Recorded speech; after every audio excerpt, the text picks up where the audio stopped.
নমস্কাৰ সকলোলৈকে।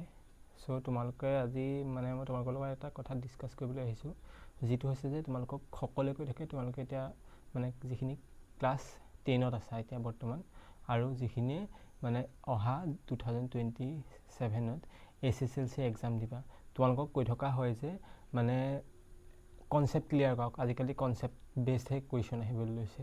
সো তোমালোকে কনসেপ্ট কেনেকৈ ক্লিয়াৰ কৰিবা। সো মোৰ নিজৰ ধাৰণাৰ ফালৰ পৰা তোমালোকৰ বাবে কেইটামান টিপছ বুলি ক'ব পাৰা তোমালোকে টিপছ কেইটামান লৈ আহিছোঁ। সো তোমালোকে প্ৰথম মানে কনসেপ্টটোৰ কাৰণে কি কৰিব লাগিব, প্ৰথম তোমালোকে চেপ্টাৰটো মানে তোমাৰ ওপৰে চাব লাগিব। চেপ্টাৰটো কি আছে, হেডলাইনখিনি কি আছে, তাৰপিছত তাৰ কিছুমান সাব টপিক থাকে নহয়, সাব টপিকখিনি কি, তাৰপিছত তোমাৰ মানে ছবি আছে কিবা আছে, সব ফাৰ্ষ্ট টাইম তোমালোকে ওপৰে চালা, যেটো অভাৰ ৰিডিং বুলি কোৱা হয়।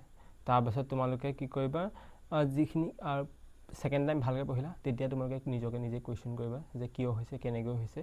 সো তোমালোকে নিজে নিজক যেতিয়া মানে হেৰি কৰিবা, কুৱেশ্যন কৰিবা, সো তোমালোকে নিজে অটোমেটিক এটা নিজৰ ফালৰ পৰা এটা উত্তৰ আহি যাব, এইটো কাৰণে হৈছে, এইটো কাৰণে হৈছে। তোমালোকে চেষ্টা কৰিবা, তাৰপিছত লাইন বাই লাইন বুজিবলৈ চেষ্টা কৰিবা। যদি বুজি নোপোৱা তোমালোকে বোলে পঢ়ি বুজি পোৱা নাই লাইন বাই লাইন, তোমালোকে কি কৰিবা, যদি ইংলিছ হয় ইংলিছৰ ক্ষেত্ৰত তোমালোকে ডিক্সনেৰীখন চাবা। তাৰপিছত ডিক্সনেৰীখন চোৱাৰ লগে লগে আৰু ইউটিউবত ভিডিঅ' আজিকালি বহুত ভিডিঅ' আছে, তোমালোকৰ এক্সপ্লেনেশ্যন বহুত ভাল এক্সপ্লেনেশ্যন আছে, বহুত মানে তোমাৰ এক্সপিৰিয়েঞ্চ টিচাৰ আছে আজিকালি ইউটিউবতো পাই যোৱা, তোমালোকে চাব পাৰা। নেক্সট তোমালোকে নিজৰ ভাষাত বুজাবলৈ চাবা নিজকে নিজে, মানে কি হৈছে। তাৰপিছত তোমালোকে বাস্তৱ জীৱনৰ লগত তোমালোকে উদাহৰণ দিবলৈ চেষ্টা কৰিবা, তেতিয়া তোমালোকে একদম কনসেপ্ট নিজে ক্লিয়াৰ হৈ যাব।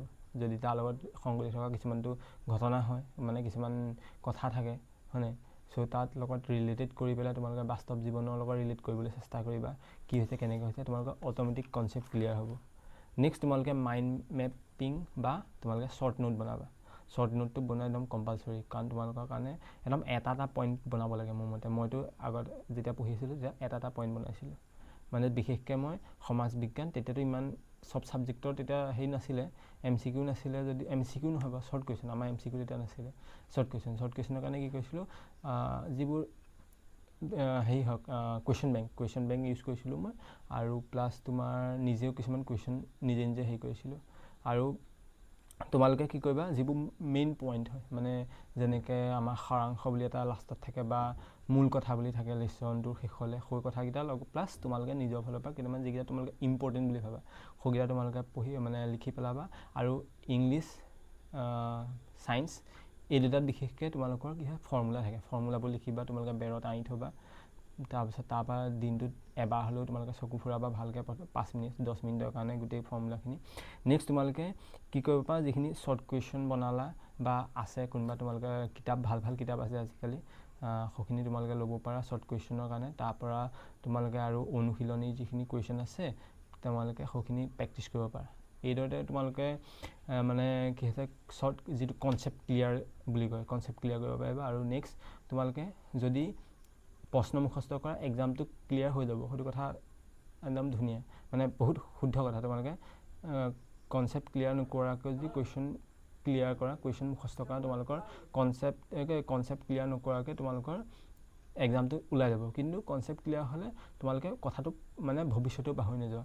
তোমালোকে আৰু এটা তোমালোকৰ প্ৰফিট হ'ব যে তোমালোকে লেচনটো বুজি পোৱাৰ লগে লগে লেচনটোতো বুজি পাই যাবা অট'মেটিক, আৰু একদম সৰু যিবোৰ তোমালোকৰ ভিতৰৰ পৰা কুৱেশ্যন আহে, কয় যে ভিতৰৰ পৰা কুৱেশ্যন আহিছে, মই নোৱাৰিলোঁ, ইমান মানে টাফ দিছে এইবাৰ পেপাৰখন, সেই টাফনেছটো তোমালোকৰ কাৰণে নাথাকিব। মানে তোমালোকে যেনেকুৱা প্ৰশ্ন দিয়ক, শ্বৰ্ট কুৱেশ্যন হওক, দীঘল সেই কুৱেশ্যন হওক, তোমালোকে অট'মেটিক পাৰিবা। সো ভিডিঅ'টো অকণমান দীঘল হ'ব পাৰে, কিন্তু তোমালোকৰ কাৰণে মষ্ট ইম্পৰ্টেণ্ট, বিশেষকৈ ষ্টুডেণ্ট লাইফত আমি যেতিয়া মানে পঢ়ি থাকোঁ সেই সময়ত বহুত, বিশেষকৈ এই সময়ত এতিয়া তোমালোকে কি হয়, যিখিনি SSLC এক্সাম দিবা সেইখিনিৰ কাৰণে বহুত ইম্পৰ্টেণ্ট হয়। সো ভিডিঅ'টো অকণমান সোনকালে লৈ আহিছোঁ, তোমালোকে যাতে ভালদৰে পঢ়া।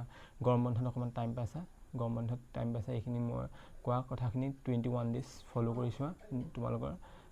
তাৰপিছত তোমালোকে মোক এইটো ভিডিঅ'ত আহি পেলাই কমেণ্ট কৰি জনাবা। সো আজিলৈ ভিডিঅ'টো ইয়াতে সামৰণি মাৰিছোঁ। যদি ভাল পালে লাইক কৰি দিবা, লগৰ বন্ধু বান্ধৱীৰ সৈতে শ্বেয়াৰ কৰি দিবা।